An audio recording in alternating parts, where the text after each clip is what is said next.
This is a guest essay by Stacy Gittleman, a 15-time award-winning freelance writer.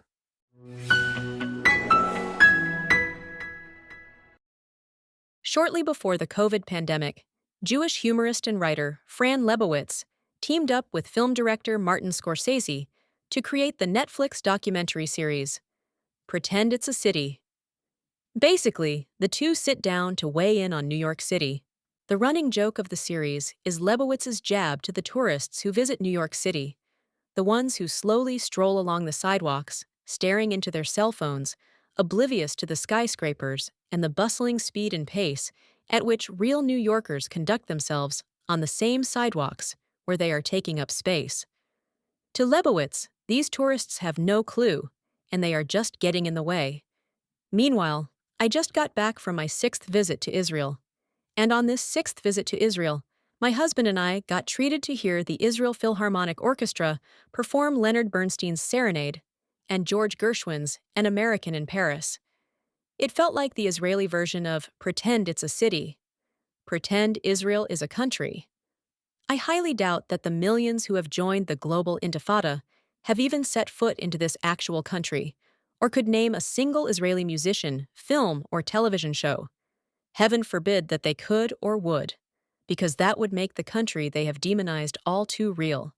My husband's cousin, for decades, has played French horn for the Israel Philharmonic Orchestra and was able to get us tickets for the evening's denim performance, where concert-goers and musicians alike were encouraged to come wearing not tuxedos or gowns, but jeans to a concert that featured the music of George Gershwin and Leonard Bernstein.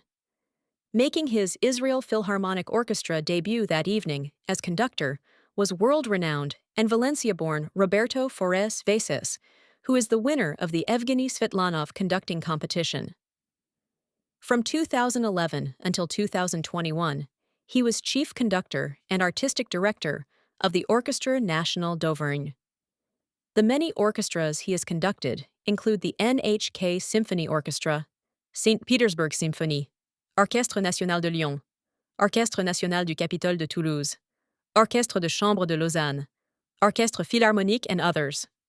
Featured musicians included Israeli violinist Vadim Gluzman, acclaimed for his appearances with the Berlin Philharmonic, Boston Symphony, London Symphony, Royal Concertgebouw under Riccardo Chailly, Christoph von Dohnanyi, Tugan Sokiev, Santu Matthias Ruvali, and other leading conductors. Before the concert, a Zionist jazz trio played for us in the entrance hall, and we Zionist music lovers were treated to watch other Zionist swing dancers as we sipped complimentary beer. Before the evening's performances, we had dinner with my husband's cousin. While playing abroad in Europe and in the United States, the Israel Philharmonic Orchestra faced discrimination, protests, and cries of accusations of genocide. Some protests became violent. In Paris, protesters inside the concert hall with a full audience lit flares and endangered the lives of all who were present. Our cousin informed us that it was the Parisian musicians themselves who, in advance of the Israel Philharmonic Orchestra's performance, snuck in the flares and lit them to protest and threaten their fellow musicians. It was also musicians affiliated with the Los Angeles Symphony who protested against the Israel Philharmonic Orchestra, our cousin told us.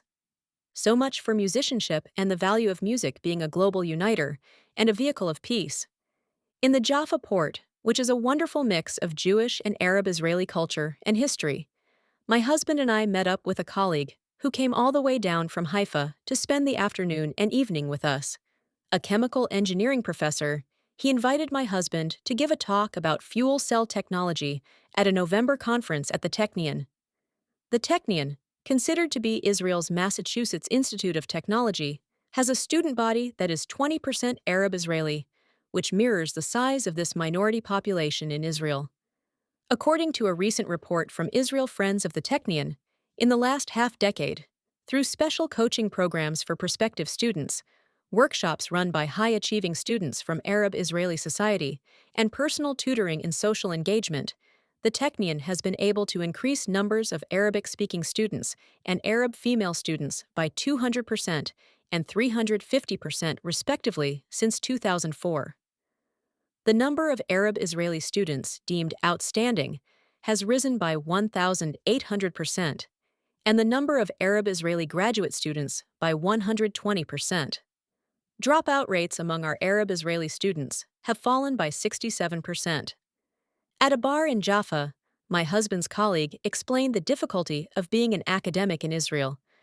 Since the beginning of Hamas's war against Israel, scores of academics and higher institutions of learning across the globe have severed ties with their Israeli counterparts. He gave accounts of European academics, those he had working scientific, research, and academic relationships with for decades, canceling their attendance to the November conference because of security reasons. In another story, he spoke of the security detail he needed while attending a conference he was invited to speak at in Europe, where he was met by a barrage of pro-Hamas protesters waving signs with his headshot, accusing him of genocide.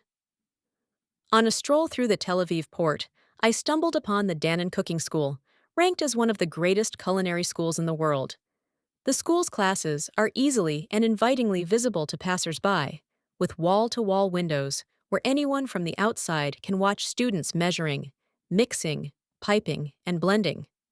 This woman is learning together with other Arab and Jewish students who will soon be working together side by side in one of the thousands of restaurants in Israel. On the night my husband's colleague from the Technion met with us, we dined at Benny the Fisherman and were joined by my friend, a chef and a restaurant manager, her husband, who works in the hospitality and tourism industry, and their young son. Soon after we sat down, an Arab Israeli family, the women wearing hijabs, were seated at the table behind us, and there was another Arab Israel family at a table in the corner. Towards the end of their meal, the waitstaff came to their table with a cake. The family sang in Hebrew, not Arabic, "Happy Birthday" to their daughter. All the restaurant sang along and clapped when the girl blew out her candles. And it was no big deal. My friend met us after dinner, after checking in on one of her restaurant locations in Beersheba, in southern Israel. Over an endless supply of Israeli salads, she told me of the extraordinary yet mundane difficulties of running a restaurant during wartime. As if the restaurant business isn't hard and stressful enough, my friend told me about losing inventory and taking on property damage when an Iranian missile hit one of their warehouses and adjacent restaurants, and how her supply chain of imports from Italy were disrupted, possibly by pro-Hamas protesters who blocked an Israel-bound ship claiming they were there to block arms and weapons shipments to Israel. But in reality, what got held up was imported pasta, olive oil, wine, tomatoes, and other imports for Israeli restaurants, which, mind you, employed Jews and Arabs alike. At other times, supply chains were disrupted because the Yemen-based Houthis decided to bomb a ship laden with pasta, olive oil, tomato imports purchased for her restaurants. It only temporarily disrupted Israeli life. Pretend Israel is a country, with all the complexities, imperfections, problems, and challenges that come along with any country.